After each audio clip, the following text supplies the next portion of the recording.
Cuando lo he encontrado, me indica con un fuerte amén. Gloria a Jesús. Hebreos capítulo 12, versículo 1 al 3.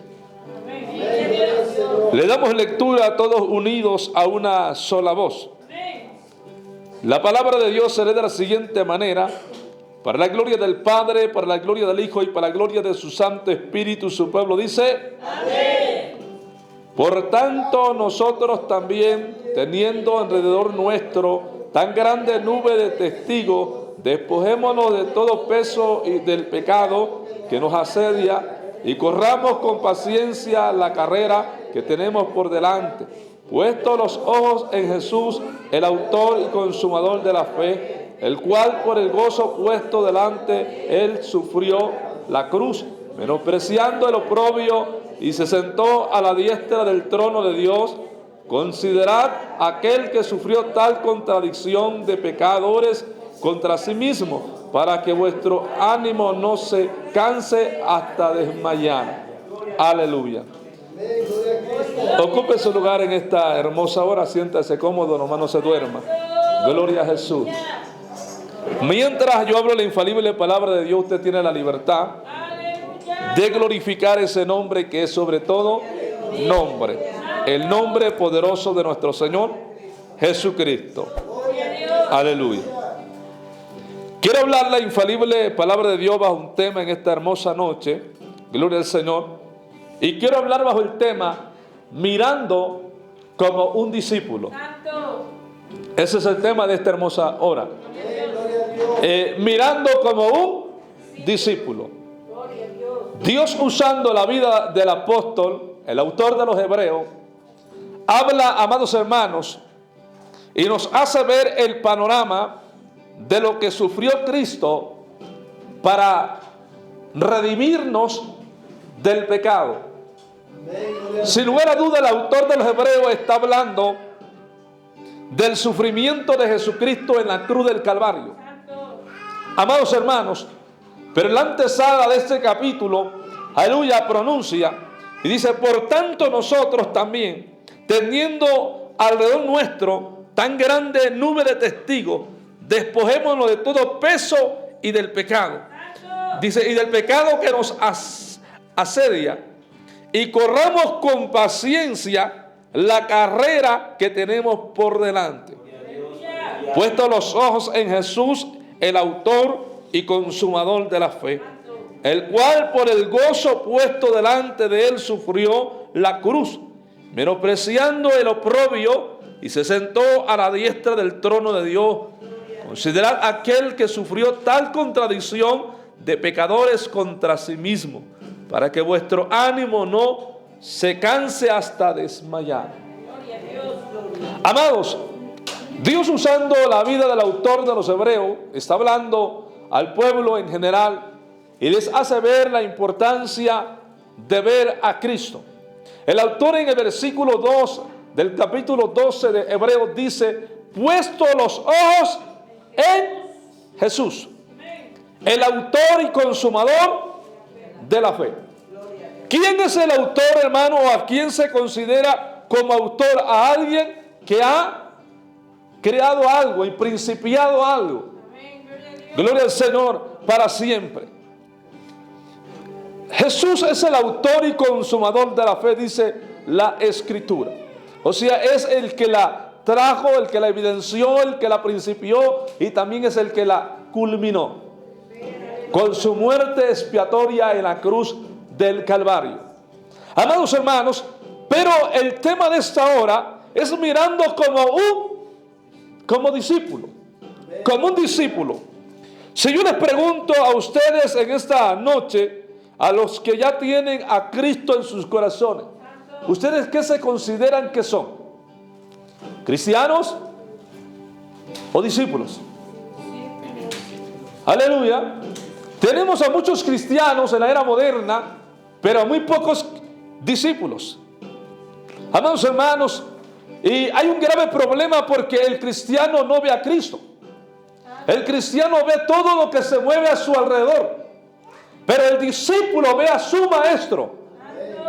El discípulo tiene su mirada en su maestro. ¿Y quién es nuestro maestro? No es el pastor, no. El maestro se llama Jesucristo, el Hijo del Dios viviente. El apóstol Pablo dijo, puesto los ojos, aleluya. El apóstol Pablo dice, amados hermanos, ser imitadores de mí, así como yo lo soy de Cristo. La palabra de Dios nos enseña que Jesús es el autor y consumador de la fe. Entonces a quien tenemos que mirar es a Él. A quien tenemos que acudir es a Él. En quien tenemos que confiar es en Él. El ser humano vive lleno de, aleluya, de excusas para escudarse en su maldad y su pecado y defender su postura nefasta, alejado de la gracia de Dios, sin salvación, sin vida eterna, porque fuera de Cristo no es como las religiones contemporáneas lo han querido hacer ver. Hay religiones que se han atrevido a aseverar que solamente en ella hay salvación. Pero damos a Dios gracia que la salvación no yace en ninguna iglesia ni en ninguna religión. La salvación yace en Jesucristo, el Hijo del Dios viviente. La salvación está fuera de cualquier religión y reposa en el unigénito Hijo del Dios viviente, en aquel que dice la palabra y da testimonio en el capítulo 12 de Hebreos, puesto los ojos en Jesús. Gloria a Dios. Hermano, la importancia de saber cómo me llamo, quién soy y por qué estoy aquí. Hay cristianos de antaño que tienen una grave pérdida de identidad. No saben quién son. Hay gente que dice que es cristiana porque la gente así los nombra. Hay gente que dice que es cristiano porque el vecino dice que es cristiano. Porque la gente los reconoce como cristianos, mas no como discípulos. El mundo nos tiene que conocer no como simples o comunes cristianos. Nos tiene que reconocer como discípulos de Cristo. Discípulos de Jesús. Hermanos, porque solamente un discípulo pone la mirada en Jesucristo. Solamente un discípulo sabe ver a Jesús. Antes de ver el error en tu hermano, ve a Cristo. Antes de ver el error en tu prójimo, ve a Cristo. Eso significa gracia. Porque antes de ver los defectos de los demás, mírate en un espejo. ¿Quién eres tú? La gente tiene el valor, la desidia de señalar los errores de otros cuando ellos son más hipócritas que los demás. La gente quiere cambiar el mundo cuando ellos están patas para arriba. La gracia de Cristo consiste en reconocer que nosotros primeramente somos pecadores. El apóstol Pablo dice, aleluya, bendito sea el Señor para siempre. Él se consideraba en el número 1 de los pecadores. Y él decía, de todos los pecadores yo soy el primero. Eso decía el apóstol Pablo. Pablo no se sentía santo como muchas, a veces la ignorancia mata a la sociedad. La gente piensa que ser cristiano es sentirse perfecto o mejor que los demás. No, el que la gente se sienta una miseria es su problema. El que la gente se sienta inferior a nosotros, ese es su asunto. Eso significa que tienen una moral destruida. Significa que tienen una moral despedazada. No tienen ningún principio fundamental. No tienen una base sostenible. Mas nosotros tenemos el fundamento inconmovible, la roca inconmovible que se llama Jesús, el Hijo del Dios viviente. Y nuestra fe está puesta en Él. Nuestra confianza está en Él. Aleluya. Y lo miramos a Él. El hombre falla, el hombre se equivoca, el hermano falla, el hermano tiene errores, pero yo miro a Cristo, que en Él no hay error, en Él no hay pecado, en Él no hubo mancha. Aleluya. Por ende, cuando Cristo murió y resucitó al tercer día, ¿sabe por qué resucitó Cristo? Porque en Él no hubo pecado y no habrá jamás. Cristo resucitó porque en Él no había pecado. Porque la muerte, el aguijón de la muerte, según la Biblia, es el pecado. O sea, ¿por qué usted muere y no resucita? Porque somos pecadores. Pero Cristo no era un pecador. Cristo se hizo hombre a semejanza de hombre, pero en realidad Él es Dios. Amén, gloria a Dios. Y Cristo murió, pero también al tercer día se levantó en victoria, porque el pecado no pudo contra Él, aleluya, bendito sea el Señor, no lo pudo detener. Por ende, cuando Jesús resucita, Él exclama y dice: ¿dónde está, oh muerte, tu aguijón? ¿Y dónde, sepulcro, tu victoria? Aleluya, Él venció la muerte y la exhibió públicamente. Demostró que la muerte no tenía poder sobre Él. Al contrario, Él tiene poder sobre la muerte. Aleluya, porque Él es Dios. Jesús dice: puesto los ojos, aleluya, en Él. Está usando al autor de los Hebreos, al apóstol, para recordarnos que en quién tenemos que tener la mirada: en Cristo. Desde el momento que hay gente que los afecta fácilmente, y yo entiendo y yo tolero de los principiantes, de los nuevos, los novatos que van comenzando, no entienden la gracia todavía, no tienen un discipulado. Yo lo entiendo, ellos todavía no digieren una realidad, desconocen el término gracia. Pero ¿qué me dice de gente de años en la iglesia, en la congregación, que se ofende por cualquier cosa, que por cualquier cosa se siente desmoralizado? Carecen de una formación, carecen de un fundamento. Nosotros no toda la vida vamos a ser niños, aleluya, bendito sea el Señor, y vamos a ser fluctuantes. Nosotros tenemos que aprender a ser discípulos de Cristo, mirando al blanco y perfecto que se llama Jesús. Lo que el hermano haga mal, a mí no me puede afectar, a mí no me puede dañar. Sí me puedo sentir triste por él, por su condición, no por mí, porque el lío es él, el problemado es él. Sí causa tristeza, sí causa aflicción, porque somos miembros del mismo cuerpo. Pero no puede dañar mi corazón, no puede dañar mi fe, no puede moverme del fundamento que es Cristo Jesús, Señor nuestro. Cuando usted es movido por algo que los demás hacen mal, quiere decir que usted no depende de Cristo, usted depende de las circunstancias de la vida. Hay gente que le es fiel a Cristo y a la iglesia cuando todo está bien en su vida, en su familia, cuando todo es relax. La gente fiel, eso lo hace cualquiera. Pero eso, aleluya, bendito sea el Señor. Un discípulo es fiel en las buenas, en las malas, en la adversidad, en todo momento. El discípulo no cambia para con su maestro. Pero un cristiano común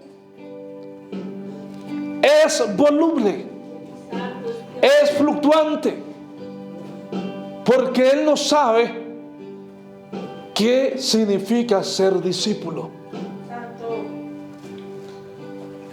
La palabra discípulo del original griego significa alumno, principiante, alguien que está aprendiendo de un maestro, que lo está siguiendo un maestro, está siguiendo sus enseñanzas y sus principios. A tal punto de imitar a su un discípulo no es alguien que solamente está viendo al maestro, es alguien que tiene que convertirse como su maestro. Esa es la meta de un discípulo, imitar a su maestro. Por ende, el apóstol Pablo en su carta a los griegos, a los corintios, le dice: ser imitadores de mí, así como yo lo soy de Cristo. En resumida palabra, Pablo le está diciendo: yo soy discípulo de Cristo. Ustedes tienen que, si quieren ser verdaderamente discípulos de Cristo, tienen que imitarme, porque yo imito a Cristo. Imito a mi maestro. Pablo lo está diciendo: ser imitadores de mí, así como yo lo soy de mi maestro, que es Cristo. Amados hermanos, eso significa discípulo. Es alguien que imita a su maestro, es un alumno, un aprendiz, alguien que está principiando bajo la tutoría de un maestro. Amados hermanos, pero mucha gente no ha entendido para qué fue llamado. La gente se conformó con el título cristiano. La palabra cristiano en realidad carece de significado, porque la palabra cristiano se usó despectivamente para la iglesia en Antioquía por primera vez y significa Cristo. Deriva del nombre de Jesús, Cristo, Jesús el ungido. Hermano, pero ¿sabe una de las cosas?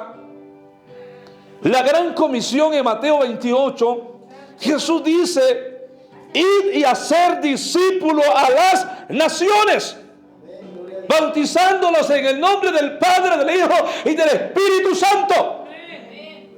La gran comisión no es hacer cristianos, es hacer discípulos.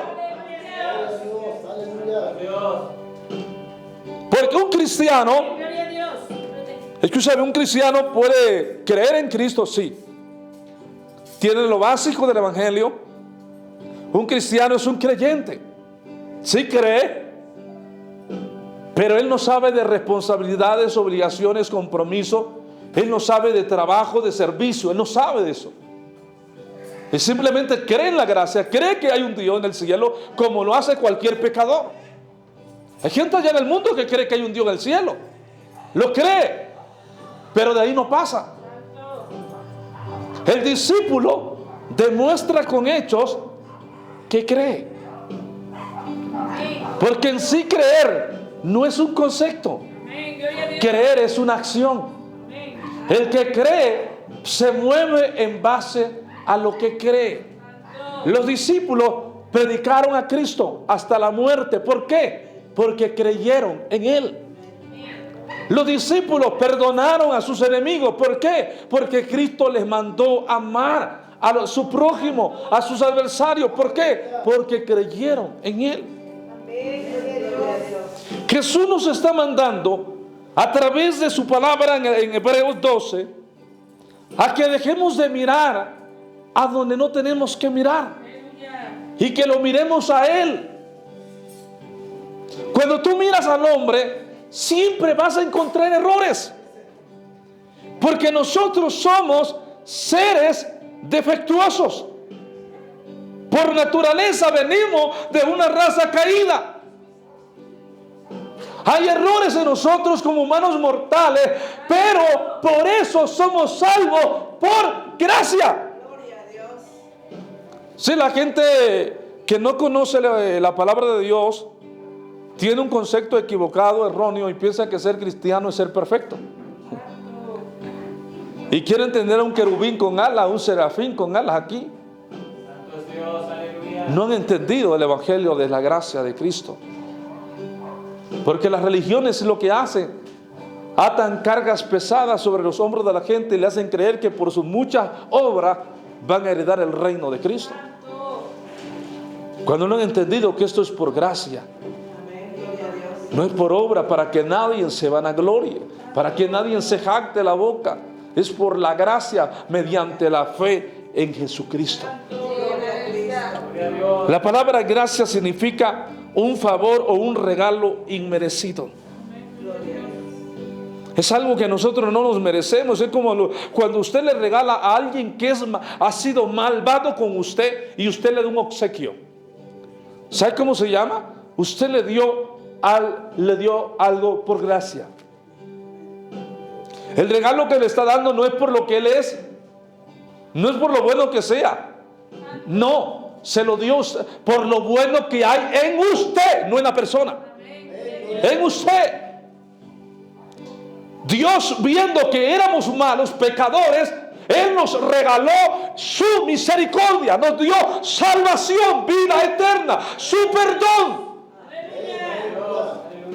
No porque lo mereciéramos, no, porque su amor es grande, porque su amor sobrepasa todo entendimiento. Pero Él quiere que entendamos que Él es el alfa y la omega. Es lo que está diciendo. Jesús es el autor y consumador de la fe. En esta palabra se resume. Jesús es el principio, es el fin, es el alfa y la omega, que son de las palabras del alfabeto griego. La palabra alfa, primera letra del abecedario griego, alfa, omega es la última letra del abecedario griego. Es como hablar en castellano, de la A a la Z. Jesús se presenta: yo soy el alfa y el omega, el principio y el fin, primero y último. O sea, yo soy todo. Yo estoy en todo. Yo no estoy fuera de nada, porque todo ha sido creado en Él y para Él. Hermano, pero lo que Cristo quiere de la iglesia es que pongamos su mirada en Él. Porque muchos tienen la mirada en el pastor, otros la tienen en el predicador más prominente de la era y de la época. Otros tienen su mirada en el hermano, otro en su papá, otro en su mamá, otro en su hermano carnal de sangre, genéticamente. Tienen la mirada en muchos factores terrenales, pero menos en Cristo. Hay gente que tiene la mirada en sus negocios, en sus asuntos personales, en su trabajo, en lo que posee materialmente. Ahí está su mirada. Jesús dijo que donde esté vuestro, amados hermanos, vuestro tesoro, allí estará también vuestro corazón. Nuestro corazón debe de estar en Cristo. Nuestra mirada debe estar en Cristo. Hay personas que realmente su mirada está en otras cosas, pero no en Jesús. Por ende tenemos tanta decadencia a nivel global. Mucha gente aún dizque cristiana, dizque cristiano, están envueltos en serios problemas y nunca ha habido frutos de lo que hablan, porque dicen una cosa pero hacen otra. Ser un discípulo no es conocer la Biblia, no, es vivir conforme a ella. El diablo también conoce la Biblia. Los masones, satanistas, ocultistas conocen la Biblia. Sectas y religiones conocen la Biblia, pero no la viven. La cuestión no es conocer, es vivir, practicar, caminar, sujetarse, subordinarse a ella. Y el discípulo, a diferencia, el discípulo se rige por la palabra de su maestro. El discípulo se sujeta a la palabra de su maestro. El discípulo es fiel a la palabra que su maestro le ha ordenado. El discípulo, si su maestro le dice quédate aquí, aunque no le guste, se va a quedar. El discípulo, si su maestro le dice ven acá, aunque no le parezca bien, lo va a hacer. Porque él ha entendido que él es un discípulo. Estamos llenos de gente creyendo ser algo que no es. Hoy tenemos miembros en nuestras congregaciones que se sienten maestros, que vienen a cuestionar a la autoridad establecida por Dios, que es la palabra. Hay gente cuestionando el evangelio de Cristo cuando ni siquiera sabe cómo se llaman. No tienen tal autoridad y facultad. Alguien que se atreve a cuestionar a un maestro no es discípulo y no es apto para ser alumno. No sirve. Cristo vive, aleluya. Gloria a Cristo, aleluya. Por lógica secular, pregunte según la rama científica. A un maestro no se le puede contradecir. Hablando de un alumno, ¿o cree usted natural que un alumno contradiga a su maestro? Aleluya. Cristo vive. Sería irónico que un alumno quiera enseñar al maestro, ¿verdad? Pero esa historia está aconteciendo. Hay gente que se siente con conocimiento porque leyó la Biblia en su casa, porque se conoce de Apocalipsis a Génesis, de Génesis a Apocalipsis, de memoria, pero no sabe lo que lee. La Biblia es un libro misterioso para nosotros los latinos. ¿Sabe por qué? Es el libro que muchos ven como insignificante, está escrito en 3 idiomas. El Antiguo Testamento se conforma en arameo original y en griego, y en hebreo. El Antiguo Testamento está en hebreo original y arameo. El Nuevo Testamento está en el original griego. ¿Qué significa esto? Si usted lee esta Biblia y la interpreta como usted la entiende en su idioma, en nuestro idioma, usted está fracasado. Está interpretando la Biblia fuera de contexto, le está dando una interpretación errónea, equivocada. Eso es teología. Entonces, ¿qué necesita usted para entender la Biblia? Un diccionario preciso de la lengua que usted quiere estudiar. Si se va al Nuevo Pacto, Nuevo Testamento, usted tiene que buscar un diccionario original griego para entender a qué se está refiriendo. Para no cometer los errores que muchos han cometido, y es de donde han nacido muchas religiones, basado en una doctrina. Hay gente que hace una doctrina de un solo versículo de la Biblia, hace una extensa doctrina por ignorancia,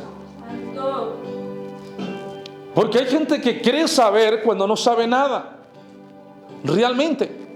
Había un hombre que me llama la atención en la Biblia, en el Nuevo Pacto, que aparece en escenario en el periodo de la iglesia primitiva, de la era neotestamentaria. Era un etíope que iba en su carruaje, un hombre adinerado, un hombre importante, representante de grandes líderes gubernamentales. Iba leyendo la escritura en Isaías 53, donde habla del Mesías. Y aparece Felipe el evangelista al lado del camino, porque Dios le había enviado allí. Y él iba leyendo, y Felipe le preguntó: ¿entiendes lo que lees? Este hombre con sabiduría respondió y dijo: ¿cómo voy a entender si no hay quien me explique? ¿Cómo poder entender si no hay quien me explique? Hay gente que lee mucho, pero todo lo que lee no entiende nada. Queda peor que en las mismas, confundido. La Biblia no se trata de leerla, es de escudriñarla. La palabra usa el término griego, escudriñar las escrituras. La palabra escudriñar significa examinar, probar algo, hasta estar seguro de su veracidad. Leer cualquiera lo hace. Examinar solamente un maestro. Porque un maestro tiene el conocimiento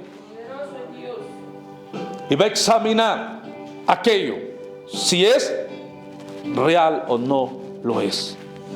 Y Jesús nos está mandando, hermano, a que miremos como discípulos.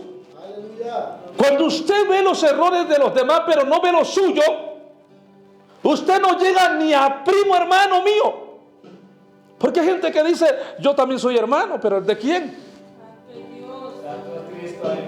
Hermano, hay gente que no llega ni siquiera a primo. Ser hermanos significa ser lavados con la misma sangre, procesados por el mismo proceso, amados hermanos, ser hechos nueva criatura. Y habernos convertido en fieles discípulos de Cristo. ¿Sabe usted que hay una gran discrepancia entre discípulo y cristiano?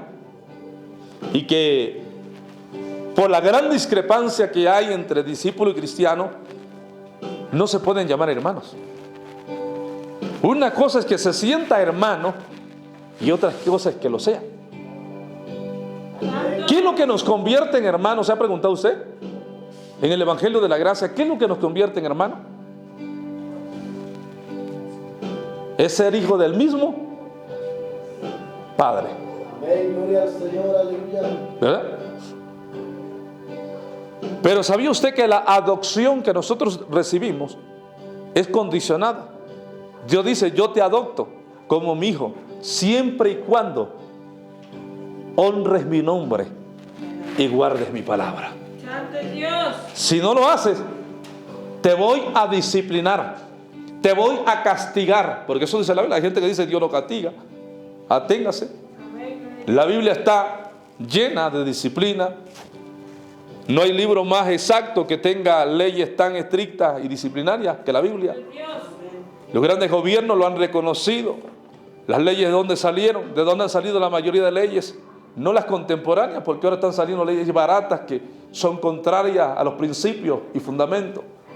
Por las leyes de antaño, ¿de dónde han salido? Ha sido de este libro. Las leyes morales, ¿de dónde han salido? Ha sido de este libro. Sociales, ¿de dónde han salido? De este libro. De la palabra de Dios, de la que muchos rechazan y desprecian con desdén, ha sido la palabra de Dios la que ha regido a muchos que se han dejado guiar por Dios. ¿Se ha preguntado usted por qué Dios está preocupado en que miremos como discípulos? Porque cuando usted aprenda a mirar como discípulo, aprenderá a permanecer en Cristo. Hay gente que como no mira como discípulo, ve como cristiano el primer error que ve en los demás, agarra maleta, ni a Dios le dice al pastor, ya me voy de esta iglesia, y andan como chapulín fumigados de iglesia en iglesia. Hay gente que ya conoce toda la iglesia de la capital mexicana. Son como la India María, no son ni de aquí ni de allá. No tienen una identidad. Hay gente que ya cuando ve algo que no es que esté mal, no, es que para sus conceptos está mal. Porque la gente llega no con la idea de aprender, llega con la idea de enseñar. Imagínese usted un alumno con esa mentalidad, ¿dónde va a llegar? ¿A dónde va a terminar un alumno que no va con la intención de aprender, sino de enseñar? Hay gente que llega no a aprender, llega a querer imponer sus ideas cuando ya existe un evangelio consolidado, ordenado. A esto no hay que agregarle ni que quitarle, ya no hay más añadidura. El evangelio ya está desde hace más de 2000 años. Y hay personas que llegan con esa perspectiva y dicen, no me gustó aquí, ya vi que el pastor es así, no me saludó, el pastor se cree mucho más que yo, mejor me voy. Andan buscando una iglesia perfecta. Andan buscando una iglesia glorificada. Y no entienden. Eso significa que ni ellos saben siquiera cómo se llaman. Aleluya. La iglesia no es para santos. La iglesia es para viles pecadores que reconocen su necesidad de Dios. La iglesia es para gente que está mal, que está hundida en la miseria del pecado, pero que tiene el anhelo de cambiar, que quiere, aleluya, salir adelante y que, aleluya, y que busca el oportuno socorro. Recuerdo años atrás como pastor, se me acercaba una persona y me dice, hermano, ¿ya vio quién llegó a la iglesia? Se me acercaba uno de esos religiosos que son viejos como un dinosaurio en la iglesia. Y me dice, ¿ya vio quién llegó a la iglesia? Digo, sí, ya vi. ¿Y ya sabe cómo es? ¿Quién es? Sí. Era una persona con una fama mala, pésima. Cristo vive.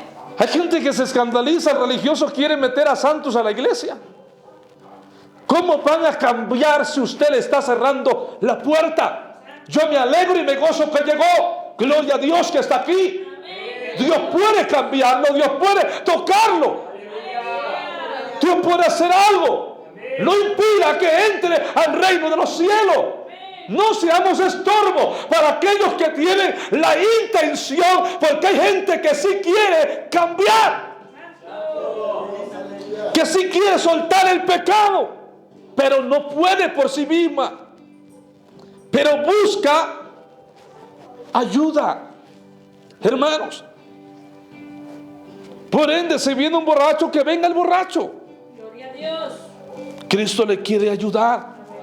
Quiere sanar su enfermedad, porque él está enfermo. Es una enfermedad del alma, una enfermedad espiritual. y necesita ser sanado por el Espíritu de Dios. Cuando nosotros miramos a Cristo, las cosas cambian, todo cambia.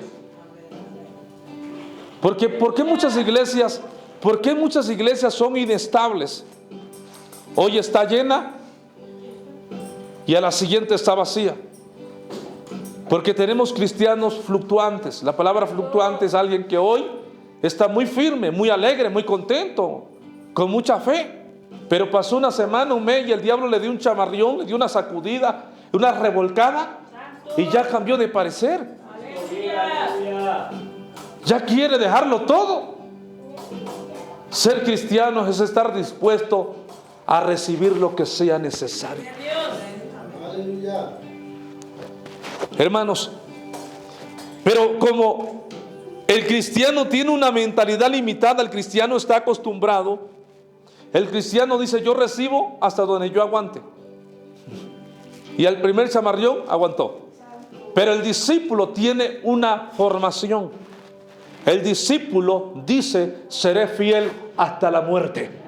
El discípulo dice: moriré con honra, honrando a mi maestro. Pero no me retractaré de lo que he aprendido. No cambiaré la verdad infalible de Jesús. Las convicciones de un discípulo son firmes hasta la muerte. Pero las convicciones de un cristiano común son firmes hasta que todo cambia. Hay gente que así es. Oye, está bien, hermano. Si yo le pregunto al hermano Gamaliel, ¿cuántos de los que empezaron están? ¿Y cuántos se han ido? Sí, porque entrón son todos, el mundo es entrón. El asunto no es ser entrón, el asunto es aguantar. El asunto es resistir, soportar. La palabra paciencia que aparece en la Biblia, la gente la toma como que tenemos que ser una tortuga de lento. No. La palabra paciencia se refiere a la resistencia, a la capacidad de soportar el sufrimiento que sea necesario por causa de Cristo. Amén, gloria a Dios. Porque Cristo ya sufrió por nosotros. A veces nosotros no queremos sufrir nada realmente. Hermanos, nosotros no sufrimos realmente en comparación de la iglesia primitiva. La gente se siente sufrida cuando ya el hermano no lo saludó porque se le olvidó. Tal vez el hermano anda emproblemado. El hermano anda afligido, angustiado, se le olvidó saludarlo. La gente se va desmoralizada de su casa. El hermano no me saludó. Ya me voy a ir de ahí a la iglesia. Y agarra camino. En Dios hay un orden. Aleluya. Cuando usted aprende a mirar a Cristo, aprende a trabajar con sus propios errores. Aleluya. Cuando usted aprende a mirar a Cristo, a poner su mirada en Cristo, aprende a trabajar consigo mismo.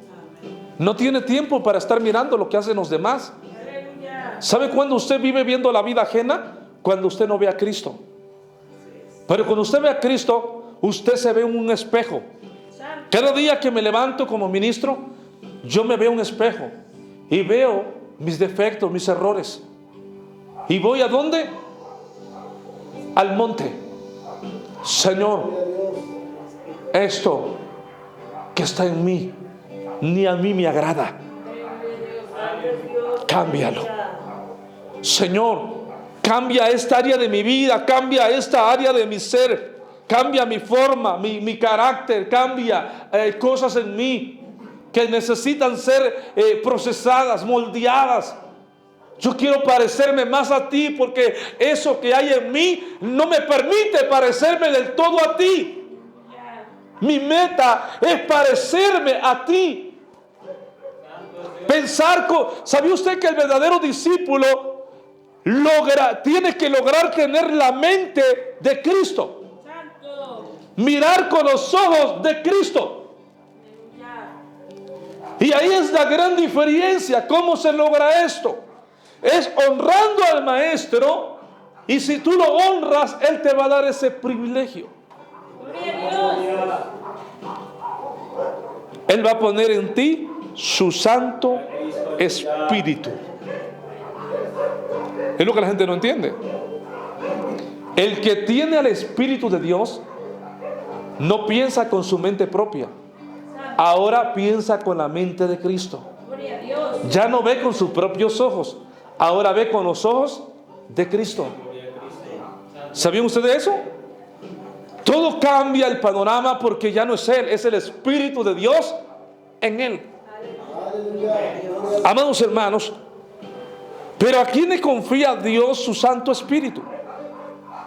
¿A cristianos o a discípulos?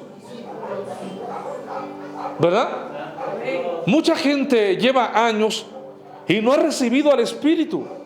No tiene la promesa porque el Espíritu Santo no es un don, no es un ministerio, es una promesa. Y cuando hablamos de promesa es que nos concierne a todos. Tenemos derecho legal todos. Pero ¿por qué es la interrogante que queda en el aire? ¿Por qué no todos lo reciben o lo recibimos? Porque muchos se han conformado a ser simples cristianos. En el día de Pentecostés, según la Biblia, se reunieron un aproximado de 120 personas en un lugar llamado el aposento alto, buscando la promesa. Yo les pregunto, ¿creen ustedes que nada más existían hasta el momento 120 cristianos? ¿Se ha preguntado usted? La pregunta es ¿por qué había tan pocos cristianos en el aposento alto el día de Pentecostés esperando la promesa? ¿Sabe por qué? Porque había un grupo, los que se encerraron en el aposento alto, empezaron a ver como discípulos. Y los demás seguían viendo como cristianos comunes. Como discípulos estaban a la espera de ver qué cambios iba a traer el Espíritu, el Consolador. ¿Qué efectos iba a producir? Porque ellos habían oído y sabían la profecía de Jesús que dijo, pero recibiréis poder cuando haya venido sobre vosotros el Espíritu Santo. Ellos se reunieron allí porque reconocieron que necesitaban urgentemente el poder de Dios para vencer el pecado, para vencer el mundo, para hacerle frente a los problemas latentes que estaban aconteciendo. Recordemos que la iglesia primitiva estaba envuelta en medio de una persecución. Aleluya, había miedo, había incertidumbre, había temor, aleluya, pero ellos entendieron que necesitaban la investidura del Espíritu Santo, el cual les daría poder. ¿Por qué la iglesia necesita poder? Cuando los cristianos se conforman a toda la vida a vivir sin la llenura del Espíritu Santo, eso es peligroso. No tienen interés en vencer el mundo y el pecado. El que a usted le ayuda a renunciar al pecado y a vencer la concupiscencia de su carne es el Espíritu Santo. Sin el Espíritu Santo, usted no es capaz de crucificar su carne. Es el Espíritu Santo el que nos lleva a clamar juntamente con Cristo nuestra carne. Por ende Pablo dice, estoy juntamente con Cristo crucificado. Ya no vivo yo, mas Cristo vive en mí. Tenemos que crucificar nuestros deseos, nuestras pasiones, nuestras concupiscencias. ¿Y cómo es esto? Esto no se logra leyendo nada más la Biblia. Esto no se logra con un mecanismo filosófico. Esto se logra abriendo la puerta del corazón al Espíritu Santo. Hay gente que me ha preguntado, Pastor Sabino, yo llevo años en nuestra congregación y estoy triste porque yo no tengo el Espíritu Santo. No sé qué es eso. Veo a otros que lloran, que hablan lengua, que hacen ciertas cosas. ¿Por qué yo no lo tengo? Santo. No me pregunte a mí. Examínese a sí mismo. Haga una introspección, un autoanálisis personal. ¿Qué estoy haciendo mal? La gente quiere recibir la llenura del Espíritu Santo comiendo hot dog, comiendo hamburguesa, comiendo chancho, comiendo pollo todo el tiempo. Aleluya, no, mi hermano. Alabamos a Cristo para siempre. Hay que sacrificar algo. Gloria a Dios, aleluya. ¿Saben qué estaban haciendo el día de Pentecostés? El grupo de personas estaban orando y ayunando. ¿Saben ustedes eso? Mientras afuera se celebraba una fiesta solemne de los primeros frutos llamada Pentecostés, o sea, era tiempo de comer. En las fiestas eran para comer, para beber. Un grupo de personas estaba encerrada en un lugar llamado el aposento alto, que era donde residían los apóstoles. Gloria a Dios. Y estaban esperando, dice la Biblia textualmente, la promesa. Gloria a Dios, aleluya. O sea, el Espíritu Santo. Y dice la Biblia que vino de repente como un viento recio que llenó el lugar donde ellos estaban. Y le fueron repartidas lenguas como de fuego, no de fuego, como de fuego. Y hablaban en distintas lenguas según el Espíritu les daba que hablasen. Pero también dice la Biblia un dato contundente: y fueron todos llenos del Espíritu. No dice que uno, que 20 nada más de 100 o 100 de 20. Dice que todos fueron llenos del Espíritu. ¿Se ha preguntado usted en esta historia, en este pasaje, por qué todos sí recibieron? Y hoy nada más recibe uno sí, uno no. Como si fuera un sorteo. Pero todo consiste en el corazón. Aleluya. Porque mientras ellos estaban buscando la promesa, estaban ahí en lo que estaban buscando y la recibieron por lo que vinieron. Hay gente que no está buscando la promesa, está buscando otra cosa. Hay gente que ayuna para que Dios le dé un carro, para que le dé una casa, para que saque al familiar de la cárcel, que ayuna para cualquier cosa. Pero ¿qué es prioridad? ¿Cuál es tu prioridad? Mi prioridad es ser lleno del Espíritu, para poder ser un vaso de bendición, un instrumento de bendición. Yo necesito ser lleno primero yo, para tener que darle a los demás. Aleluya. Pero a veces estamos al revés. Queremos hacer mucho cuando nosotros necesitamos la llenura del Espíritu Santo. Usted empieza, su visión cambia cuando usted mira a Cristo. Cuando usted le abre la puerta del corazón. ¿Sabe? El punto fundamental para ser lleno del Espíritu se llama obediencia. Amén, amén. Es una de las cosas con las que batalla la mayoría de cristianos. Hay gente que sabe orar, pero no sabe obedecer. Hay gente que sabe ayunar, pero no sabe obedecer. Y confunden una cosa con otra. Amén, gloria a Dios. Dios quiere primero tu obediencia. Aprende qué significa obediencia. Quiero y no sacrificios. Amén, gloria a Dios. Santo. Hermanos, no es que a Dios no le agraden los sacrificios. A Dios le encantan los sacrificios. A lo que Dios le desagrada es un sacrificio contaminado. Y usted dirá, ¿cómo es esto? Cuando usted no obedece, pero sacrifica, usted está ofreciendo una ofrenda defectuosa, una ofrenda contaminada de inmundicia. Porque usted primero, antes de ofrecer ofrenda, lo que tiene que hacer es obedecer. Tener una vida de obediencia. Posteriormente va a presentar su ofrenda, su sacrificio, para que ese sacrificio tenga un buen resultado. Amén, gloria a Dios. A veces nosotros mismos nos acarreamos maldiciones espirituales. La gente piensa que ya no estamos, que porque ya no estamos en el antiguo pacto, ya no hay consecuencias. Le traemos a Dios una ofrenda contaminada y ¿sabe lo que hace? Es irrita a Dios. ¿Y sabe qué hacemos? Encendemos la ira de Dios.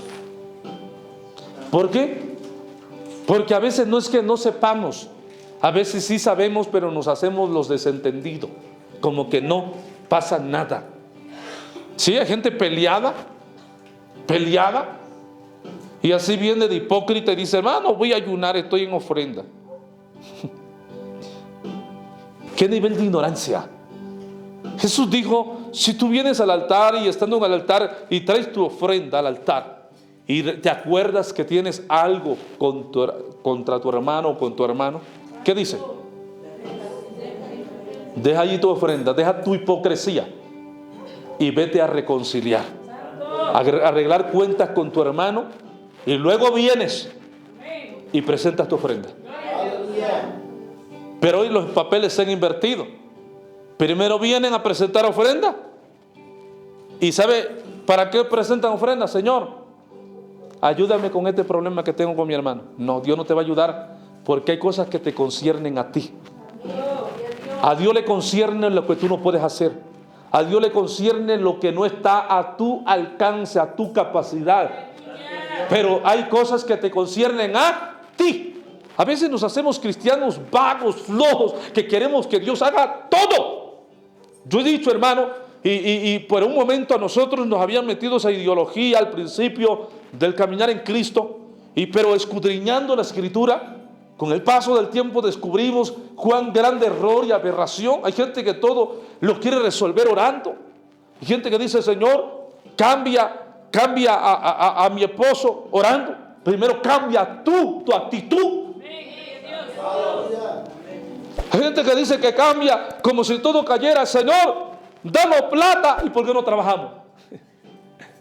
Sí, o sea, nosotros Dios nos dio mano, nos dio pie, nos dio sabiduría, inteligencia. Según la ciencia, somos seres inteligentes.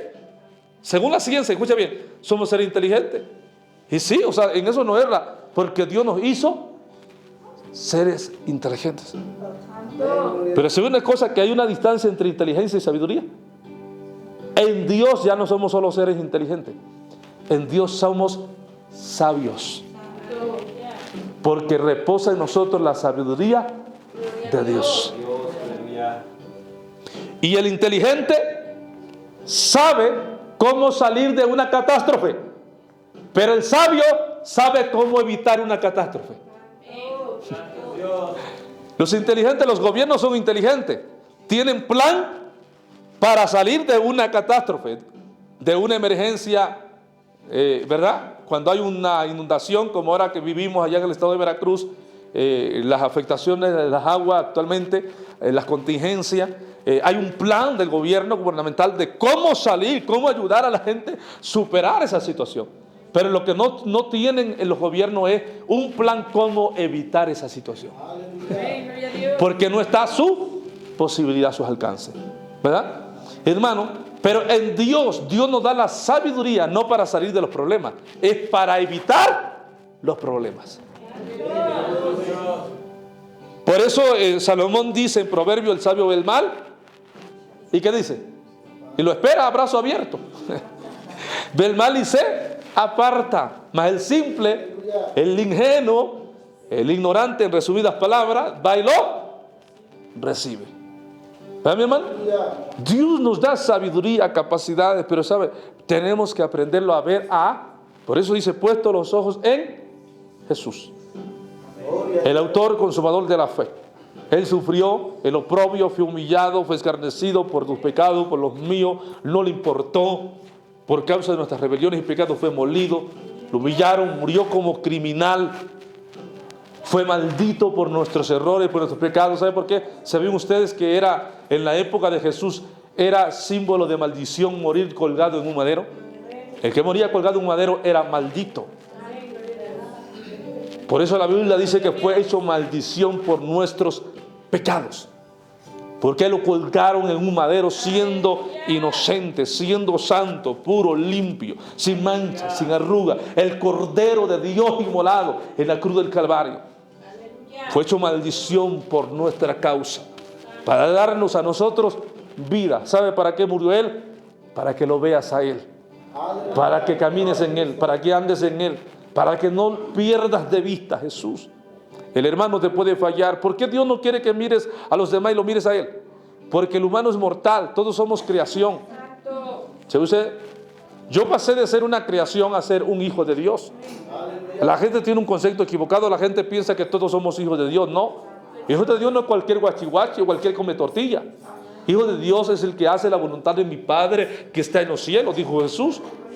Hijo de Dios, bíblicamente, hijo de Dios es el que recibe a Jesús como su único y suficiente Salvador, le abre la puerta de su corazón. El que confiesa con sus labios que Jesús es el Señor y cree en su corazón,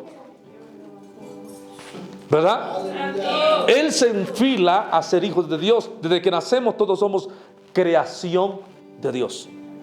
Pero hay diferencia entre creación e hijo.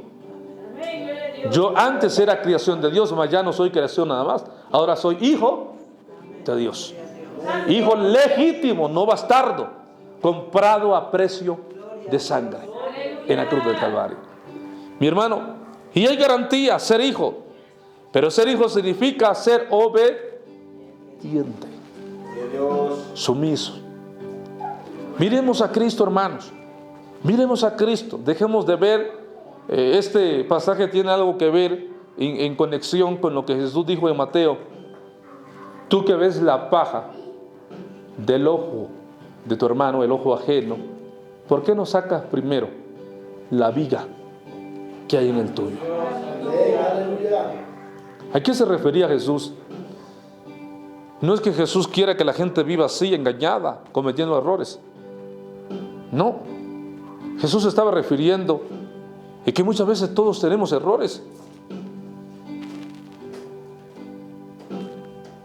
Pero, ¿sabe una de las cosas? A veces nosotros estamos más mal que aquel que estamos viendo que está mal. Porque a veces, porque él no está haciendo lo que tú estás haciendo, pero tú estás haciendo algo. Hay gente que está haciendo las cosas mal por ignorancia.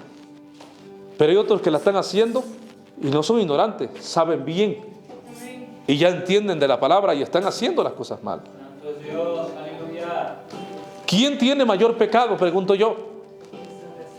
¿El que está haciendo las cosas mal por ignorancia o el que la está haciendo mal aún sabiendo lo bueno y lo malo? Mi Biblia dice que mayor pecado es en aquel que sabiendo hacer lo bueno y no lo hace. Es mayor condenación la que viene sobre sí. Hermano, a veces estamos viendo los errores de otros, cuando nosotros también tenemos errores. Mejor oremos por ellos. Señor, ayúdalos. Haz lo que tengas que hacer en ellos. ¿Sabe? Cuando ves a alguien defectuoso, yo le llamo vasijas en proceso. Es una vasija en proceso. Porque yo entendí que Sabino Barriento no se hizo ministro de un día para otro. Sabino Barriento no se hizo en un discípulo de la noche a la mañana. No, esto llevó un proceso, una vasija en proceso. Muchos de nosotros somos vasijas que estamos en proceso. Todavía hay cosas que Dios no las termina en nosotros. Dios sigue trabajando, Dios sigue procesando, Dios sigue moldeando nuestras vidas hasta que lleguemos a la medida que Dios quiere. Pero a veces nosotros, que la mente religiosa desde que entra quiere de que hoy alguien se convirtió, al otro día ya sea una vasija perfecta. Esa es la mente religiosa. Quien cambia no es el pastor, no es Sabino Barriento, no es la iglesia. El que cambia al hombre es el Espíritu Santo de Dios, el que obra en él, el que lo va procesando a medida que él le vaya dando la libertad. Y cuando quieras ver a aquel hombre defectuoso, aquella mujer defectuosa, aquel hombre que tú mirabas lleno de errores, tú no sabes que él era una vasija en proceso. Y hay gente que vive viendo los errores de otro. Escucha bien, hay gente que es vieja como un dinosaurio en la iglesia viendo los errores ajenos, pero nunca han visto los suyos ni los de su familia, pero viven a la expectativa de los demás. Usted no puede vivir al tanto de la vida ajena. ¿Sabe, mi hermano? Nosotros como pastores somos los que velamos por la grey. Nosotros vivimos velando y vigilando a las ovejas, no viendo sus errores para condenarles, para tacharles, no, sino para ayudarles a hacer las cosas bien delante de Dios. instruirles en la verdad de la palabra, cómo se debe de vivir en Cristo, ¿verdad? El pastor sí debe de estar al tanto, vigilando del comportamiento de las ovejas. Si la oveja está enferma, si la oveja está sana, la oveja o si una oveja tiende a descontrolarse. Porque si una se descontrola, va a querer descontrolar a otras, ¿verdad? Entonces, hermano, el pastor vive vigilando, pero hay miembros que se atribuyen el papel de pastor. ¿Cómo está eso? Dios santo. Esa es una falta de respeto. No tienen formación. La autoridad de la iglesia primero es Cristo y en segundo es el pastor. Todos los ministerios dentro de una congregación están subordinados a Cristo y al pastor. ¿Sabe usted eso? Así sea evangelista, profeta, quien sea, está subordinado a Cristo primeramente y en segundo al pastor. Nadie está por encima de nada porque hay un orden. El evangelio de Cristo es un evangelio ordenado por Dios mismo. Hay un orden. Así como todas las empresas tienen un orden, cada empresa tiene una política interna, ¿verdad? ¿Cómo se rige? En Dios hay una política interna de cómo se debe de hacer las cosas. La gente piensa que el evangelio nada más al panzazo, sí, hacerlo. No, mi hermano, si usted se va al libro de los Hechos de los Apóstoles, se va a quedar con la boca abierta como la iglesia primitiva tenían un sistema, amados hermanos, interno, una política interna basado en lo que Cristo les había enseñado, de cómo se conducía.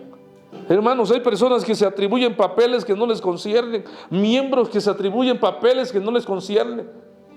O sea, al ver el error de tu hermano no te concierne a ti, eso le concierne a los líderes, a los pastores que no solamente están para ver, tienen autoridad para actuar, tienen facultad para corregir lo que se está haciendo mal. Un miembro no tiene tal facultad. Hermanos, usted puede, porque a veces somos buenos cuando la Biblia dice que hay que exhortarnos unos a otros. Hay gente, yo conozco por allá, al menos en mi tierra, hay mucha gente exhortadora que le gusta exhortar a medio mundo, pero cuando a ellos los exhortan ya no les gusta los sinvergüenza. Esto es recíproco. Bueno, si a ti te gusta exhortar, es porque te gusta que te exhorten también. Si no te gusta, mejor ni te metas. Porque así es. Pablo dice, exhortaos unos a otros, amonestaos unos a otros. Pero hay exhortaciones que no le conciernen a los miembros. ¿Sabe quién le concierne? Al pastor, que es la autoridad. Él va a direccionar, él va a guiar. Yo no sé por qué estoy hablando de esto, pero yo estoy hablando porque el Espíritu me hace hablar, ¿verdad? Hermanos, hay miembros que están violentando el orden de Cristo y no se dan cuenta. No están en facultad. Un miembro está subordinado a un pastor. Todos tenemos que estar subordinados a un pastor. Todos tenemos. Era el orden de la iglesia primitiva. Amén. Gloria a Dios. Gloria a Dios. Aleluya. Y nadie hacía lo que quería allí. Hoy estamos en esa era donde todo el mundo hace lo que quiere. La gente hace lo que quiere, lo que a mí me parece bien. El pastor está mal, esto yo lo hago. Aleluya. Hermano, y así levantan la mano, así aplauden, yo me voy con Cristo, yo me voy con Él. Es una mentira. ¿Con quién se van? Santo. Si tú no puedes obedecer a tu pastor y no te puedes subordinar en esta tierra, papá, estás tronado. Santo Dios. ¿Cómo puedes decir tú que amas a Cristo si tú nunca le has visto? ¿Cómo puedes decir que tú obedeces a Dios? Hay sinvergüenzas que se jactan la boca y dicen, Jehová es mi pastor. ¿Sabe para qué lo hacen? Lo usan para escudarse y no subordinarse a un pastor visible. Hay gente que tiene ese lema, Jehová es mi pastor. Eso es mentira. El orden de la iglesia primitiva, en la iglesia primitiva había pastores, había ancianos, diáconos, había, amados hermanos, hombres de Dios. En Jerusalén estaba Jacobo, había en Éfeso, estaba Timoteo, Pedro era uno de los ancianos de la iglesia primitiva en Jerusalén. ¿Cómo va a ser posible que nosotros no entendamos esto? Que en la iglesia había un orden. ¿Y sabía usted que cuando había un problema en la iglesia primitiva, qué hacían? ¿Todo el mundo quería resolver el problema? No. Los problemas los resolvían entre los ancianos y apóstoles. Ellos subían y conferenciaban, llegaban a acuerdos mutuos, en unanimidad, y daban una resolución cuando eran problemas doctrinales, porque hay problemas que son de carácter doctrinales, no los puede tocar ningún miembro, solamente los líderes que tienen capacidades, que fueron puestos, estipulados por Dios para defender la doctrina de Cristo. Hermanos, y ellos son los que tenían facultad. Y les puedo ejemplificar, gracias hermano, un problema, según la Biblia, fuerte en la iglesia de Jerusalén, y era que un grupo de apóstoles quería que los gentiles que se convertían a Cristo se circuncidaran y cumplieran ciertos ritos de la ley. Y había otro grupo, y entre ellos estaba Saulo o Pablo, el apóstol, que no estaban de acuerdo. Y había una disputa a tal grado que no podían llegar a un acuerdo.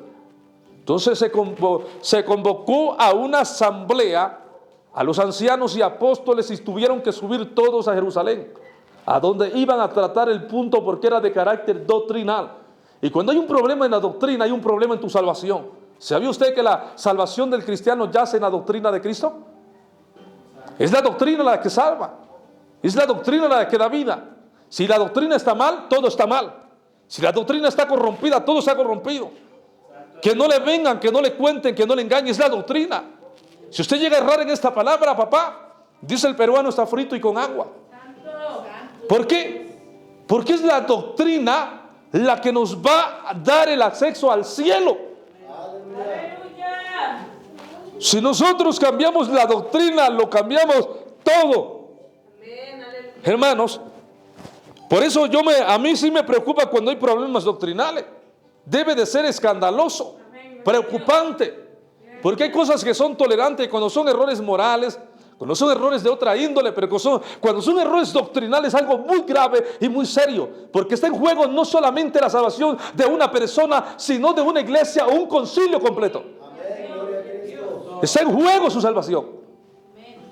Porque, amados hermanos, la gente no entiende eso, que la salvación yace en este sagrado libro, en esta santa palabra, en esta santa doctrina que nos ha sido confiada. Gloria a Dios. Gloria a Dios. Amados hermanos, por ende, el autor de los Hebreos dice al principio del libro: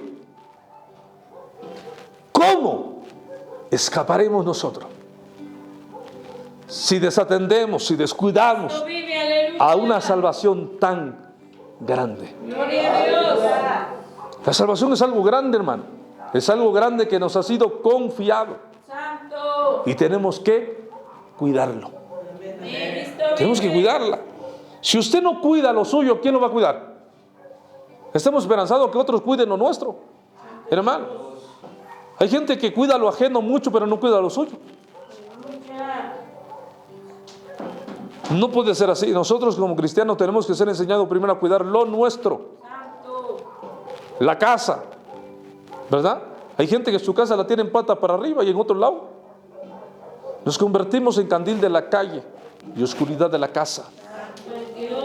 Primero es aquí nosotros, entre nosotros tenemos que hacer las cosas correctamente bien. ¿Cómo vamos a ir allá afuera a enseñarle a la gente que Cristo cambia si nosotros no hemos cambiado? ¿Cómo vamos a decirle que somos discípulos? Discípulos mañosos. No, mi hermano. Dios. Discípulos como Judas. Hubo un discípulo que era mañoso. ¿Sabe usted?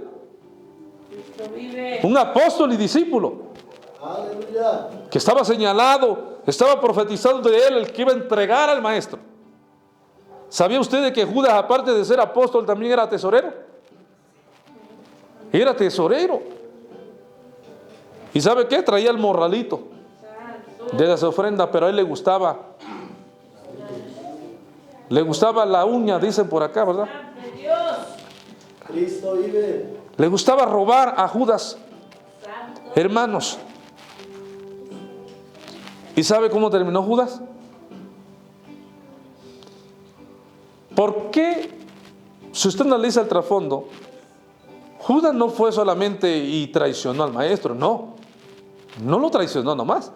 La gente habla de traición, no, lo vendió, que es algo diferente. Judas lo vendió por dinero, Santo.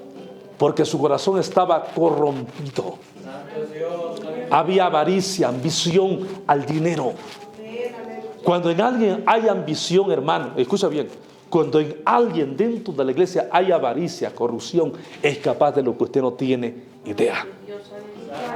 Porque Satanás ya corrompió su corazón. Mi Biblia dice textualmente que toda avaricia es idolatría.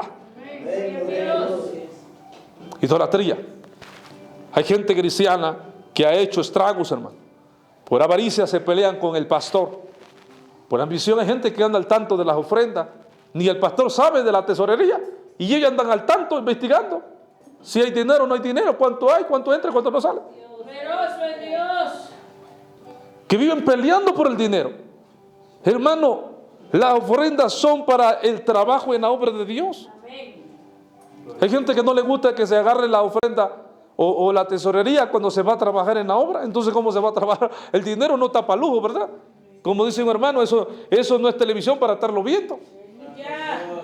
Santo es Dios. Eso es para invertirlo en la obra de Dios, para que avance la obra de Cristo. Pero hay gente que ni eso les parece, imagínese usted. Ni eso les parece.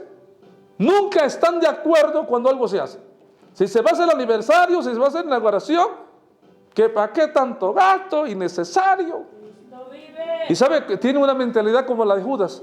Judas, cuando vio que la mujer adúltera rompió el alabastro de perfume, un perfume caro, Judas fue el único que se escandalizó y dijo: mira, y era matemático el ladrón este, y dijo: lo pudimos vender en tantos denarios. Santo. Judas sabía cuánto valía aquel perfume, hermano, Cristo vive. y dice: ¿por qué mejor no lo vendimos, maestro? Y lo repartimos a los pobres. Era muy generoso, es sinvergüenza. Dios. Era mentira que él estuviera preocupado por los pobres, hermano. Era que su corazón estaba lleno de avaricia. Amén. Gloria a Dios. Lo primero que vio, él no vio el perfume, él miraba el dineral que se estaba tirando. Para él era un desperdicio, pero él no sabía que esta mujer adúltera, ¿sabe qué estaba haciendo ahí, hermano? Estaba adorando a Jesús. Aleluya. La palabra adorar significa inclinarse, hincarse ante alguien, arrodillarse ante alguien superior. Aleluya. Eso significa adorar. Ella estaba adorando a Jesús. Escucha bien, siendo pecadora. Jesús no se lo pidió, pero ella estaba adorando.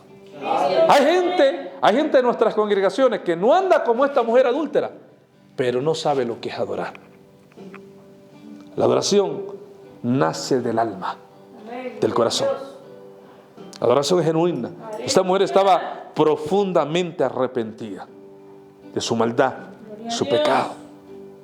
Y Judas no veía la necesidad de ella. Judas no veía su condición. El religioso no ve la necesidad.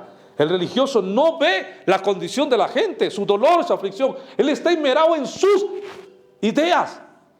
Él está esmerado en sus formas de pensar. Pero ¿sabe? Jesús no le interesaba el perfume. Aleluya. Jesús le interesaba la necesidad de esta Amén. mujer. Gloria a Dios. Porque Cristo vino a buscar y a salvar lo que se había Gloria a Dios. perdido. Gloria a Dios, aleluya. Hermanos, miremos como discípulos y no como cristianos. Aleluya. Un cristiano puede ver a alguien muriendo y no se conmueve. Pero un discípulo no va a dejar a un compañero de milicia tirado en el campo. Un discípulo va a cargar con él. No lo va a dejar. Gloria a Cristo. Porque un discípulo entiende. ¿Sabe? Cuando Pablo habla de soldados de Cristo, la mayoría de cristianos nos gusta leer ese pasaje o autonombrarnos: soy un soldado de Cristo. Un soldado de Cristo es un verdadero discípulo. Gloria a Dios. Amén. Un verdadero discípulo. No cualquiera es soldado de Cristo. Un cristiano que cuando las cosas van mal en la iglesia ya se va, ese no es. Ese es un soldado un poco cobarde. traidor, porque estás defraudando. No. Verdaderamente, soldado es aquel que se queda aún en las malas. Gloria a Dios. Hay gente, ejemplificando, hay gente que cuando en el matrimonio todo va bien, puro caramelo, pura miel, con el dedo, bien acaramelado, besito para acá, besito para allá. Pero cuando todo va mal, ya agarra la costalilla de ropa, agarra la caja de huevo, y vamos, empaca su cosa, y ya quiere agarrar camino.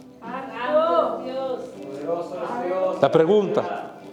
La pregunta, ¿dónde está la fidelidad? ¿Dónde está el amor? ¿Qué tan poco amor tenía? El amor tan rápido se acabó. ¿Saben ustedes que el amor no se puede agotar jamás? El amor de Dios, estoy hablando del amor de Dios, el amor de Dios es inagotable. Se acabarán las lenguas, cesará la profecía, pero el amor permanece para siempre.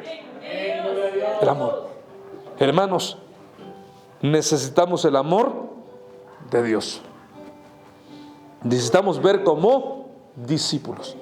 El discípulo ve a su maestro. Escúchame, el discípulo no ve a los demás alumnos. Él ve a su maestro. El cristiano ve a los demás. ¿Verdad que la mayoría de gente así hace? No ven a su maestro, están viendo. ¿Y el hermano por qué hizo eso? ¿Y la hermana por qué hizo eso otro? ¿Y aquel por qué? ¿Y por qué sí? ¿Y por qué empieza? Está viendo a medio mundo, pero no ve al maestro. El discípulo no vive viendo a su maestro, porque él tiene una meta y el maestro tiene que inspirar a sus discípulos, ¿sí o no? Un maestro inspira. Jesús nos inspiró a querer parecernos a Él, ser como Él. Pablo, los apóstoles que fueron antes de vosotros, los discípulos que antes de vosotros, escucha bien, hubo un discípulo, primer mártir de la iglesia, que lo he dicho en otras ocasiones, llamado Esteban, un joven. Él no era apóstol, pero era discípulo. Porque hay diferencia entre apóstol y discípulo, no es lo mismo. Los apóstoles eran uno, pero ellos no empezaron siendo apóstoles, empezaron siendo discípulos. Aleluya. Usted no puede convertirse en apóstol si primero no es discípulo. Hay gente que quiere brincarse la escalera, del primer escalón hasta el último. No es así, esto es por escala. Usted primero tiene que aprender a ser discípulo. Una vez que logre ser discípulo, entonces está en calidad de ser un evangelista, un pastor, un apóstol, un maestro en el ministerio quíntuple, en uno de los 5 ministerios. Está apto porque ya usted es un discípulo, o sea que ya tiene preparación, capacidades, conocimiento, sabe lo que va a hacer. Pero hay gente que le montan un ministerio encima y ni siquiera saben cómo se llaman todavía. Y no es así. Hay un orden en Dios, hay un orden en Cristo, hermanos. Y por eso a veces se cometen gravísimos errores, pero ese es otro tema. Pero sabes, usted y yo tenemos que mirar como discípulo. Y cuando miramos como discípulo no habrá tiempo para ver errores ajenos.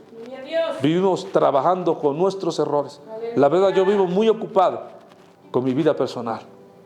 Mi vida personal, mi hogar, mi familia, luchando, batallando, peleando. Como dice Pablo, la buena batalla. Como para ver, como pastor obviamente estoy responsabilizado. Y como líder del concilio estoy responsabilizado, aunque no quisiera.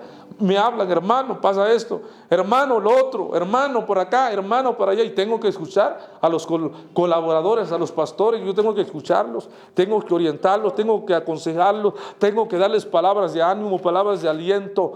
Hay muchas ramas, muchos factores aquí. Y uno no puede negarse, aleluya, pero yo en lo personal no quisiera hacerlo. Pero sé que es mi responsabilidad, es mi deber, porque a Dios le ha placido ponerme en esta función, en este cargo.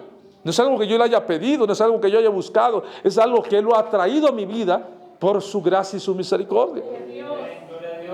Pero realmente yo con mis problemas tengo, con mi casa tengo, hermano, pero así es la vida cristiana, enfocarnos en Cristo, mirar a Cristo, que Él no falla. Jesús oraba, ¿sí o no oraba? Hay gente que dice, yo no voy a orar porque el hermano no ora. Eso es ser hipócrita. Hay gente que ya es vieja, amañada, viejo pero mañoso. Dice, yo no voy a orar porque el hermano no ora. Yo no voy a ayunar porque el hermano no ayuna. Yo le pregunto, ¿Jesús oró o no oró? ¿Jesús ayunó o no ayunó? ¿A quién está siguiendo? ¿Al hermano o a Cristo? ¿A quién está siguiendo? ¿A Jesús o al hermano? Hay gente que son sinvergüenza. Agarran nada más los malos ejemplos.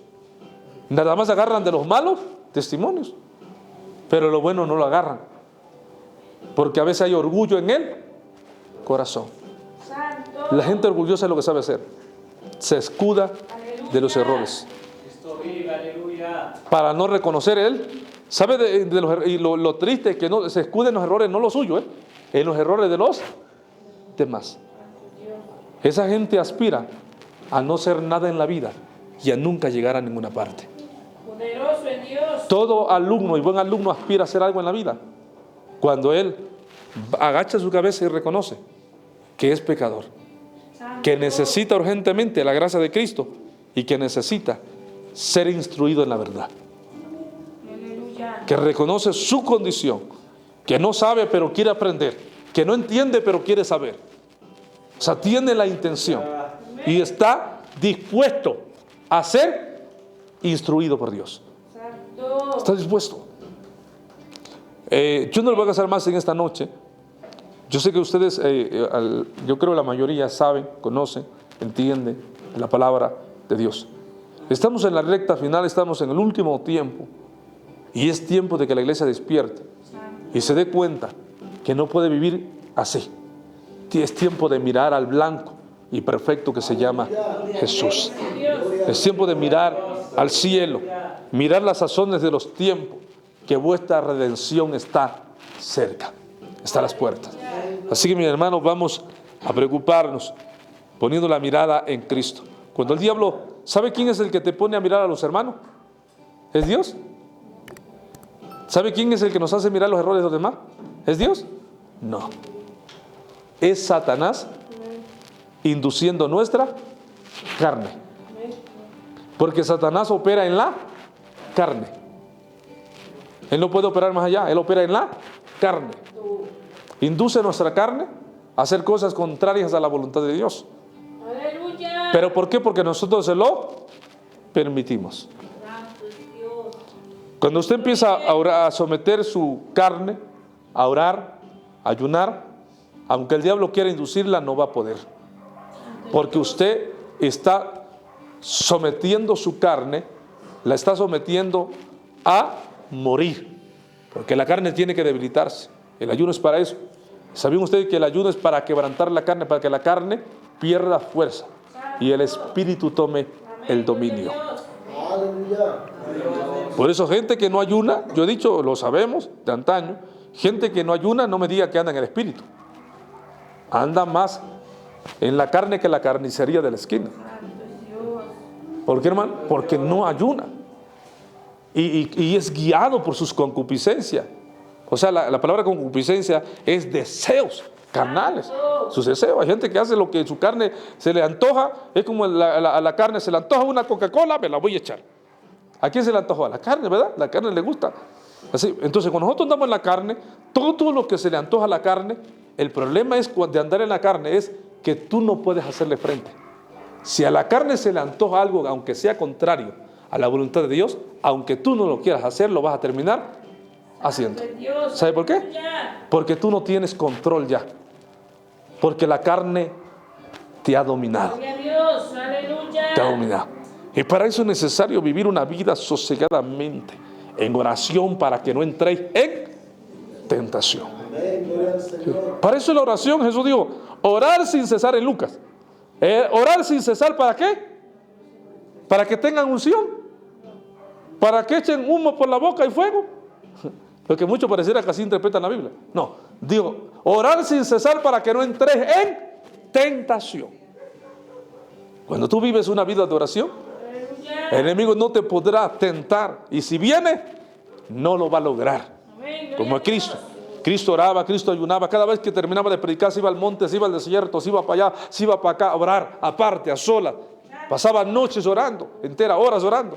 Pero esa es una de las cosas. Cuando vino el tentador en el desierto, cuando ayunó 40 días y 40 noches, Jesús le resistió, Jesús lo enfrentó, Jesús lo reprendió. Aleluya, y usó la palabra. Aleluya. Pero ¿sabe por qué? Jesús le pudo hacer frente porque Jesús no estaba en la carne. Mientras los discípulos comían y bebían, Jesús ayunaba y oraba. ¿Saben ustedes que los discípulos, según la Biblia, los apóstoles tenían un bajo nivel de oración? Porque Jesús oraba en una ocasión previo a que Él fuese entregado. Oraba amargamente y dice que, hermano, Jesús lloraba en agonía y el sudor eran como gotas de sangre.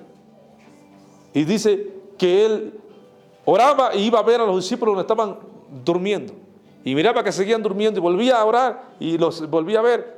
Y hasta que los despertó y le dijo, ¿acaso no podéis velar conmigo aunque sea una hora? Aleluya. Les llamó la atención, ¿verdad? Muchas veces Jesús es necesario que nos llame la atención. Porque la oración, el beneficio no es para Cristo, es para ti mismo, para nosotros mismos. Queremos que Dios nos ayude, vienen problemas y a veces por eso nos derrumbamos, porque no estamos haciendo lo que Cristo nos ha mandado. No aguantamos, que ya allá el diablo usó a alguien para provocarnos y no resistimos y ya queremos echar guantazo también como antes en el mundo. Pero ¿por qué pasa eso? Porque no estamos siguiendo estrictamente la instrucción de Cristo. Pero si la hubiéramos seguido, el enemigo no tiene parte ni suerte, ¿verdad? Voy a invitarle a que se ponga de pie en esta noche. Pónganse de pie, iglesia del Señor. En el periodo de Donald Trump declaró oficialmente que Jerusalén era la capital legal de Israel. O sea, Donald Trump en su periodo, muchos no lo vieron, cumplió una profecía de cientos de años atrás, cientos de años. Y esto nos dice a nosotros muchos, hermanos, que Cristo está a la puerta y mucho pueblo duerme, no están preparados. Tenemos que estar preparados para cualquier momento. La iglesia se irá de esta tierra y volará al reino de los cielos. Estemos alerta de lo que está pasando, hermano, porque se avecinan días difíciles y tiempos peligrosos. Hay que estar velando, hay que estar orando, hay que echarle ganas, hay que mirar al blanco y perfecto que se llama Jesús. En esta hora vamos a orar. Voy a invitar al que sienta pasar al altar. Yo no conozco. Obra, Señor, obra poderosamente, Jesús. Ministra con tu gran poder y tu gran gloria a través de tu Espíritu Santo. Ayúdale, fortalécele, guárdale, guíales y condúceles a través de tu divino Espíritu. Señor, en tus manos está su vida. Señor, sana sus corazones. Guíales en tus santos caminos. Ayúdales a entender tu gracia, a comprender tus propósitos. Señor amado, tú eres real, tú eres verdadero.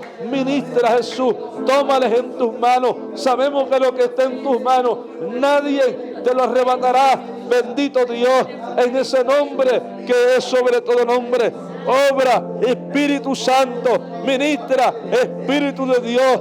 Dale consuelo, dale ánimo, dale aliento a mi hermana, Señor, para continuar, para proseguir hacia adelante. Sana su corazón afligido. Toma las cargas que le agobian en tus manos. Ayúdale, Señor, a avanzar, a continuar. Sana las heridas, sana ese vacío en su corazón, la soledad que le ha agobiado. Señor, sánale, ayúdale, fortalécele, hazle ver que no está sola, hazle entender que tú estás para ayudarle, para guiarle, para conducirle a través de tu divino Espíritu, que tú eres real, que tú eres verdadero, que tú eres santo, para siempre es de tu misericordia, Jesús amado. Gracias, obra Espíritu Santo de Dios, obra Espíritu Divino, en el nombre poderoso de Jesús de Nazaret. Ayuda a mi hermano, tu siervo, fortalécelo, susténtalo, Señor, revístelo de tu poder y de tu gracia. Sé con él hoy siempre, sana su corazón, sana su dolor, su aflicción en el interior. Señor, ayúdalo a soportar todas las cosas que están sucediendo en contorno a su alrededor. Ayuda a mi hermano, dale fuerza, dale aliento, que él pueda entender, Señor amado, que todo sucede por algo y para algo, Dios mío, que tú permites las cosas en nuestras vidas, también para enseñarnos cómo obras tú, cómo operas tú, y que en ti no hay limitaciones, que tú eres todopoderoso, eres grande, Rey del universo. Obra maravillosamente, dale fuerzas nuevas a mi hermano, fortalécelo, revístelo de tu poder, auméntale la fe, Señor, que la fe no le falte en ningún momento, que la fe no le falte en ningún instante. Toma su casa en tus manos, toma su hogar en tus manos, toma su matrimonio en tus manos. Obra poderosamente, rompe cadenas, rompe ataduras, rompe ligaduras y cumple el propósito tuyo para con él. Cumple el propósito que tú tienes para con su vida, Padre eterno, Padre maravilloso. Obra en su vida, opera en su vida. Oh, mi alma te adora, Jesús. Hay un llamado especial en ti, mi hermano. Hay un llamado especial de parte de Dios al servicio en su obra. Y el enemigo está buscando la manera de detenerlos. Está buscando la manera de desanimarlos y desalentarlos, para que no prosigan, para que no avancen, pero no se detengan, porque yo estoy con vosotros para ayudarles. Sé que hay cosas que hoy no las entiendes, pero las entenderás mañana. Comprenderás el por qué y para qué, porque hay cosas que eran necesarias que acontecieran, porque yo tengo planes, yo tengo propósitos para con vosotros. No temas ni desmaye tu corazón, porque yo estoy con vosotros y siempre estaré. No te dejaré ni te desampararé, por cuanto en mí has puesto tu confianza. Yo te honraré, yo pondré tu cabeza en alto. Te enseñaré que yo honro a los que me honran y me encuentran los que de mañana me buscan. Pero no temas, porque todo está en mis manos, y lo que está en mis manos nadie me lo arrebatará. Sigue adelante, Dios mío. Ayúdala a avanzar, ayúdala a continuar, ayúdala a confiar en ti, ayúdala a depositar sus cargas, sus necesidades, sus aflicciones en ti solamente. Señor, guíalo y condúcelo por el buen camino, que él pueda ver tu gloria, ver tu poder manifiesto. Señor amado, dale fuerza, condúcele por tus santos caminos y no le sueltes de tu mano. Dios mío, dale fuerza, dale ánimo para proseguir, para mantenerse firme en la verdad. Que venga lo que venga, él pueda permanecer en la verdad. Que pase lo que pase, él pueda continuar como un fiel soldado, peleando la buena batalla de la fe. Toma sus cargas en tus manos, sus problemas, sus necesidades, sus peticiones están en tus manos. Hágase conforme tu voluntad, Padre eterno, en el nombre de Jesús de Nazaret. Obra maravillosa.